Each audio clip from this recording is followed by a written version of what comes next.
एक सन्यासी जिस दिन मरा उसी दिन एक वेश्या भी मरी। दोनों के घर आमने सामने थे। देवदूत के लोग जब उन दोनों को लेने आए तो सन्यासी को नरक की तरफ और वेश्या को स्वर्ग की तरफ ले जाने लगे।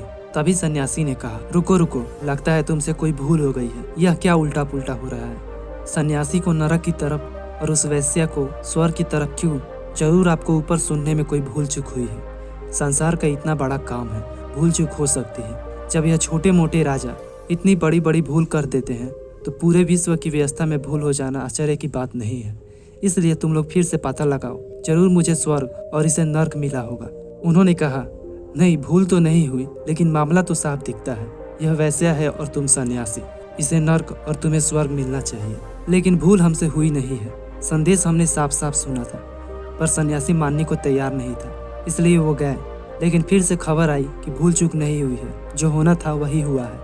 वैश्या को स्वर्ग में ले जाओ और सन्यासी को नरक में डाल दो, और अगर ज़्यादा जिद करे तो उसे समझा देना कि इन कारणों की वजह से उसे नरक में डाला जा रहा है। फिर वो देवदूत सन्यासी को लेकर नरक की तरफ जाने लगे, लेकिन सन्यासी जिद पर अड़ गया तो देवदूतों को कारण बताना पड़ा। और कारण यह था कि सन्यासी रहता तो मंदिर में था, लेकिन सोचता सदा वैश्या के बारे में था। भगवान की पूजा तो करता था, आरती उतारता था, लेकिन उसे हमेशा वैश्या ही दिखती थी। जब वैश्या के घर में रात में गाने बजाने होते थे, हंसी ठहाके लगते थे, नशे में डूब कर लोग उन्माद होते, तो उसका ऐसा लगता था जैसे कि मैंने अपना जीवन तो व्यर्थ में ही व्यतीत किया है। आनंद तो वहाँ है, तो मैं यहाँ क्या कर रहा हूँ, इस बेजान मूर्ति के सामने, इस मंदिर में, इस पत्थर की मूर्ति के सामने। पता नहीं भगवान है भी कि नहीं। वह हमेशा यही सब सोचता था और रात जाग कर करवटें बदलता रहता और वैश्या को भोगने के सपने देखता था। लेकिन वैश्या की हालत ठीक इसके विपरीत थी। वह थी तो वैश्या, लोगों को रिझाती थी, नाचती भी, पर मन उसका सदा मंदिर में लगा रहता था। जब भी मंदिर की घंटियां बजती तो वह सदा यही सोचती कि कब मेरे इस भाग्य का उदय होगा कि मैं भी मंदिर में प्रवेश कर सकूंगी। मैं अभागन, मैंने तो अपना पूरा जीवन इस गंदगी में बिता दिया। अगले जन्म में परमात्मा भले मुझे मंदिर की पुजारी मत बनाना, लेकिन मुझे मंदिर की सीढ़ियों की धूल भी बना देगा तो चलेगा। मैं उनके पैरों के नीचे पड़ी रहूंगी जो पूजा करने आते हैं, उतना ही बहुत है मेरे लिए। जब मंदिर में सुगंधित धूप की बत्ती जलती तो वह आनंद मग्न हो जाती और कहती, क्या यह कम सौभाग्य है कि मैं अभी भी मंदिर के इतने निकट हूँ। बहुत से लोग जो मंदिर से दूर रहते हैं, बहुत से लोग तो मंदिर से दूर रहते हैं। माना कि मैं बहुत बड़ी पापिन हूँ, लेकिन कम से कम मेरे पास इतना सौभाग्य तो है कि मैं रोज सुबह शाम मंदिर के दर्शन कर सकूं। जब भी मंदिर में पूजा होती, आरती होती, तो वह वैसे अपने आंखों को बंद करके चुपचाप बैठ जाती और पूरे ध्यान से मंदिर से आने वाली आरती पूजा की आवाज़ सुना करते थे और मन ही मन अपने कर्मों के लिए पछतावा करती। वह ईश्वर से क्षमा मांगती। पुजारी वैश्या के बारे में सोचा करता और वैश्या पूजा की सोचती, इसलिए पुजारी नर्क चला गया और वैश्या स्वर्ग चली गई। अतः दोस्तों, जैसे आपकी सोच होगी वैसे ही आपका जीवन होगा, और जैसे आपके कर्म होंगे वैसे ही आपको भोगना होगा।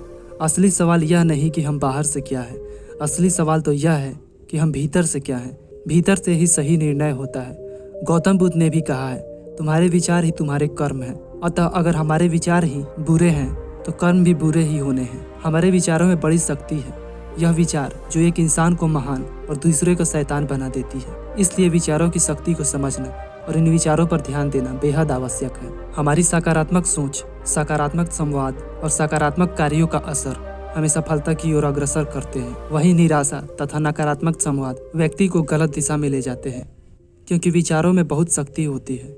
हम क्या सोचते हैं, इसका हमारे जीवन पर बहुत गहरा असर होता है। इसलिए बड़े बड़े प्रोफेसर, मनोवैज्ञानिक निराशा के क्षणों में भी सकारात्मक संवाद एवं सकारात्मक कहानियाँ पढ़ने की सलाह देते हैं। हमारे सकारात्मक विचार ही मन में उपजी निराशा के अंधकार को दूर करके आशाओं के द्वार खोलते हैं। स्वामी विवेकानंद कहते हैं, हम वही है जो हमारी सोच ने बनाया है। इसलिए इस बात का ध्यान रखिए कि आप क्या सोचते हैं, क्योंकि शब्द गौण है किंतु विचार दूर तक यात्रा करते हैं। हमारा व्यक्तित्व विचार और चिंतन से बनता है। यह हमारे जीवन के अब तक के चिंतन और समस्त विचारों का प्रतिफल है। हम विचारों द्वारा ही उन्नति कर जीवन की उच्चतम लक्ष्य प्राप्त कर सकते हैं। जीवन वैसा ही होता है जैसा हमारे विचार उसे बनाते हैं। ऐसा इसलिए होता है क्योंकि विचार एक दर्पण है। इस प्रकार विचार जीवन की आधारशिला है। हमारे पास कितना भी धन दौलत और समृद्धि क्यों न हो, परंतु हमारे विचार और चिंतन में हर समय धन की लालसा बनी रहती है, तो हमसे बड़ा गरीब इस दुनिया में कोई नहीं। और इसके विपरीत हम फकीर होते हुए भी यदि संतोषी स्वभाव के हैं तो सुखी जीवन बिता सकते हैं। भय और शंका के विचार रहने पर हम किसी भी कार्य को करने से पहले ही असफलता की संदेह से ग्रस्त हो जाते हैं। ऐसी स्थिति में हमें सफलता कैसे मिल सकती है? जीवन में सफलता प्राप्त करने के लिए विचारों में सकारात्मकता और दृढ़ता का होना बहुत जरूरी है। विषम परिस्थितियों में भी संतुलित मानसिक स्थिति और रचनात्मक सोच द्वारा ही हम सफलता की ओर अग्रसर हो सकते हैं। नकारात्मक सोच होने पर हमारे अंदर प्रत्येक गलती के लिए अपने को दोषी समझने की आदत बन जाती है। मनुष्य सदैव क्रियाशील रहता है। उसके कर्म उसकी भावनाओं के साथ विचार की शक्ति का गहरा संबंध है। मन एक कार्यशाला है जिसमें न केवल चिंतन होता है बल्कि विचारों का उदय भी होता है। विचारों की शुद्धता, परिपुष्टता और उत्कृष्टता के लिए मन का शुद्ध और पवित्र होना बहुत ही आवश्यक है।